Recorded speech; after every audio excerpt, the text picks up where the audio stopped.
Affirmation qui pourrait paraître anodine si elle ne venait pas du ministre du Travail, Xavier Bertrand. Un secret qu'il garde depuis 13 ans, depuis qu'il appartient au Grand Orient de France et qui fait la une de l'Express ce soir. Joanne Portal. J'ai effectivement adhéré en 1995, c'est la confession de Xavier Bertrand. Pendant 13 ans, il a gardé le secret sur son appartenance à la franc-maçonnerie. De moi-même, je n'aurais pas pris l'initiative de parler, mais certains l'ont fait pour moi. Dans un court entretien publié par l'hebdomadaire L'Express, l'actuel ministre du Travail s'explique. J'ai été attiré par le travail sur soi et sur les idées des autres que permet la franc-maçonnerie. Cela a développé en moi le sens de l'écoute, j'en avais besoin. Depuis 2004, depuis son entrée au gouvernement, il dit s'être mis en retrait. Plus surprenant, le choix du Grand Orient, la plus grande obédience maçonnique, étiquetée à gauche. Ce n'est pas un choix par hasard, je viens de la droite et ma logique d'ouverture aux autres et à leurs idées m'a porté vers le Grand Orient. J'étais alors au RPR, on ne pourra pas dire que j'ai fait ce choix pour faciliter mon ascension politique. Xavier Bertrand affirme que Nicolas Sarkozy n'était pas au courant de son engagement. Quant à savoir si d'autres membres du gouvernement sont francs-maçons, je n'en sais rien et je ne veux pas le savoir, conclut-il. Bonsoir Jean-Michel Quiardet, vous êtes grand maître du Grand Orient de France. Merci d'être venu sur notre plateau. Vous êtes choqué, vous êtes surpris par ces révélations de Xavier Bertrand? Oh, je ne suis absolument pas choqué. Je trouve plutôt bien qu'un franc-maçon soit fier d'être franc-maçon et le dise. Néanmoins, c'est un peu la culture du secret. Lui-même dit qu'il ne l'a pas dit au président. On a souvent eu quand même cette question du secret de l'appartenance franc-maçon. Oui, mais ça, c'est la liberté de chacun. Il y a des francs-maçons qui le disent, c'est public pour les hommes publics, mais au-delà des hommes publics, dans des milieux professionnels, familiaux, avant que je sois grand maître du Grand Orient de France, je ne me cachais pas d'être franc-maçon.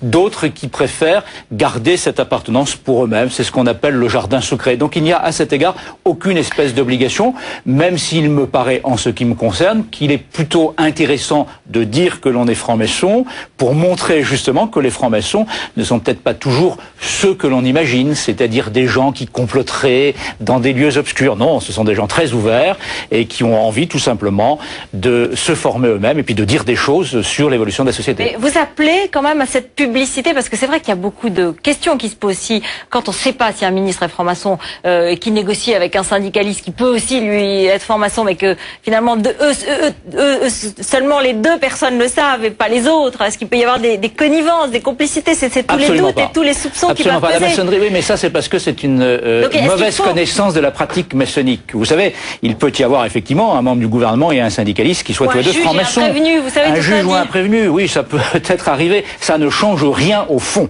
Rien du tout. Un franc-maçon, c'est d'abord quelqu'un qui a une déontologie. Et sa déontologie, eh bien, c'est de ne pas, naturellement, altérer la vérité, d'altérer l'authenticité. Donc le juge, s'il a jugé un autre franc-maçon, il jugera en fonction des faits qui sont reprochés et pas sur son appartenance. Mais est-ce que du coup vous ne souhaitez pas que ça soit public et systématiquement public? Non, parce que je ne vois pas. Mais pourquoi voulez-vous que l'on appelle à cette transparence pour les francs-maçons? Si on l'appelle pour les francs-maçons, alors il faudra dire si on va à la messe ou si on va pas à la messe. Si on est divorcé ou pas divorcé, si on est homosexuel ou pas. Non, ça serait véritablement une transparence qui ne serait pas démocratique, mais qui serait purement et simplement totalitaire. Chacun est libre de ses choix et chacun est libre de les dire ou de ne pas les dire. Alors, Julien Drey aujourd'hui a une déclaration importante en disant le camp laïque doit bientôt descendre dans la rue pour défendre les valeurs républicaines.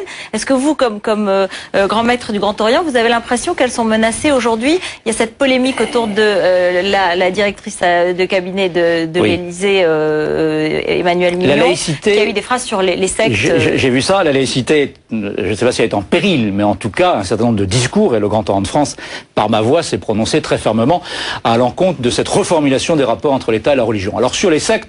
Alors je précise qu'Emmanuel Mignon a déclaré que les sectes étaient un non-problème en France et que la scientologie, elle pouvait s'interroger sur la présence de la scientologie dans cette liste, des propos qu'elle a démentis ensuite, mais qui laissent un peu un doute et qui laissent en tout cas qui provoquent des réactions. Alors les propos tels que je les ai vus et lus sont absolument scandaleux. Et je m'apprêtais à faire un communiqué demandant que les propos de Madame Mignon soient totalement désavoués, et je me demandais même si il était sain qu'elle soit maintenue à sa fonction. Alors aujourd'hui elle les dément, mais vous avez raison, il y a là-dedans un espèce de climat où l'on veut absolument dans l'État, dans l'appareil d'État, remettre au cœur de celui-ci la religiosité, la spiritualité, des cultes comme la scientologie. Je trouve ça non seulement tout à fait contestable, mais quand même très inquiétant. Alors descendre dans la rue, oui, si la loi de 1905 est révisée, le Grand Orient de France sera dans la rue. Mais attendons de voir